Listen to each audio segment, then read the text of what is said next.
Why your first $25,000 changes your personality forever. You know that feeling, right? It's Tuesday morning. You're driving to work, the same commute you always do. You take a sip of your coffee, and suddenly, your check engine light pings on. Your stomach just drops. Right there. Your brain isn't thinking about your career trajectory. It's not thinking about your long-term investment strategy. It's doing frantic, terrified mental math. Do I have $800 in checking? If I pay the mechanic, can I still make rent on the first? Do I have to put this on the credit card that's already maxed out? That feeling, that constant, low-level hum of anxiety where you know you are exactly one minor disaster away from financial ruin. It's the zero balance mindset. And living it doesn't just hurt your wallet. It fundamentally alters who you are as a human being. It makes you reactive, fearful, and short-sighted.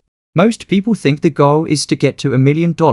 Look, $1 million is great, but the most important financial milestone of your entire life isn't 7 figures. It's 5, specifically.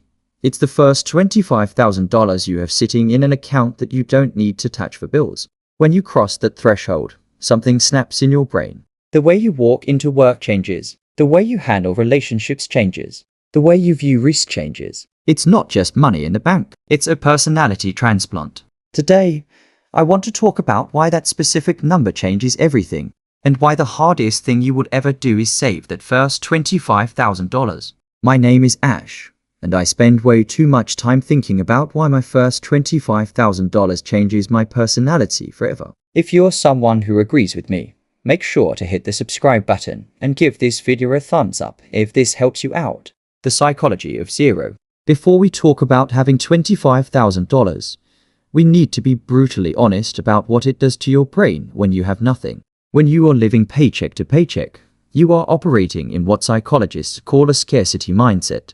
You might be thinking, Ash, that just means I'm broke. It's way deeper than that. Scarcity mindset literally lowers your functional IQ. When your brain is constantly obsessed with immediate survival, paying the light bill, buying groceries today, it doesn't have the bandwidth for long-term strategic thinking. Think of your brain like a computer. When you're broke, 80% of your RAM is taken up by financial anxiety. You're running complex background processes just trying to figure out how to survive the week. You only have 20% left over to be good at your job or plan for the future. You won't invest in the stock market because you might need that $500 next week. But you will take a payday loan at 400% April because the rent is due Friday. That's desperation financing. You become timid at work. You don't ask for the raise. You don't push back against a bad boss. Why? Because your subconscious knows that if you get fired today, you are homeless in 30 days. That fear dictates your entire personality. You aren't you. You're a hostage to your own overhead. Why $25,000 is the magic threshold? So, why $25,000? Why not $10,000? Why not $100,000? Based on average expenses in the US, $25,000 represents something crucial: sustainability. The journey from $0 to $25,000 is exponentially harder than the journey from $25,000 to $100,000. Because when you're going from $0 to $25,000, you are fighting gravity without a safety net. Every time you take 2 steps forward and 3 steps back, it feels impossible. It feels like the system is rigged against you. Being poor is incredibly expensive. You pay late fees. You pay overdraft fees. You pay higher interest rates. You buy cheap boots that break in a year instead of expensive ones that last a decade. But once you cross the $25,000 mark, the gravity shifts. When the car breaks down and it costs $800, nobody likes spending $800 on a transmission. You transfer the money, you get the car fixed, and you move on with your Tuesday. You don't lose sleep. Your cortisol levels don't spike. That $25,000 is a psychological shield. It absorbs the shocks of regular life, so your nervous system doesn't have to. The shift from necessity to option. Once the survival anxiety quiets down, your personality starts to change because your relationship with choice changes. Before $25,000, you are a necessity being.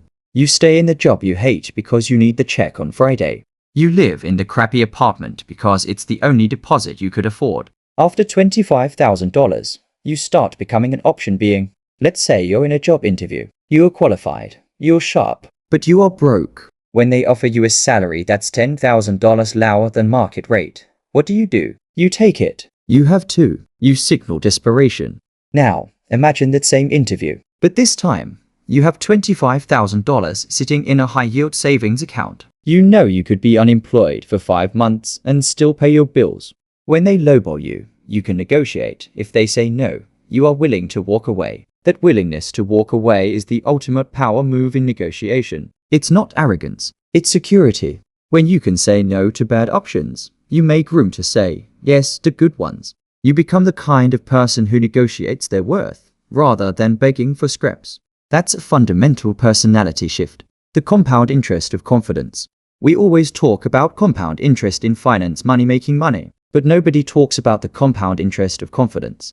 When you have $25,000, you stop looking at the world through a lens of scarcity and start looking through a lens of opportunity. Imagine an investment opportunity comes along. Maybe a friend is starting a business that you genuinely believe in, or the stock market takes a massive dip and everything is on sale. The person with $0 looks at that and feels bitter. They think, must be nice for rich people to take advantage of that. They are forced to sit on the sidelines. The person with $0 thinks the other guy got lucky. The person with $25,000 knows they bought their own luck by having liquidity. This changes how you view the world. You stop being jealous of success and start studying it, because now you have the means to participate in it. The grind to get there. Getting to that first $25,000 is going to suck. It's going to be boring. It's going to require sacrifice that your friends won't understand. You need to act like your life depends on it, because the quality of your future life actually does. You have to be okay with being the weird one with money for a while so you can be the secure one later. The money itself is just digits on a screen. It doesn't care about you.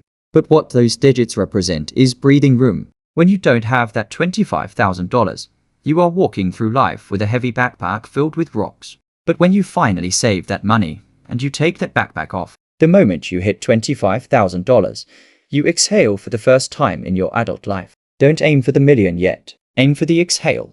Get to $25,000. Do whatever it takes. It's the hardest money you will ever save, but it buys you your freedom.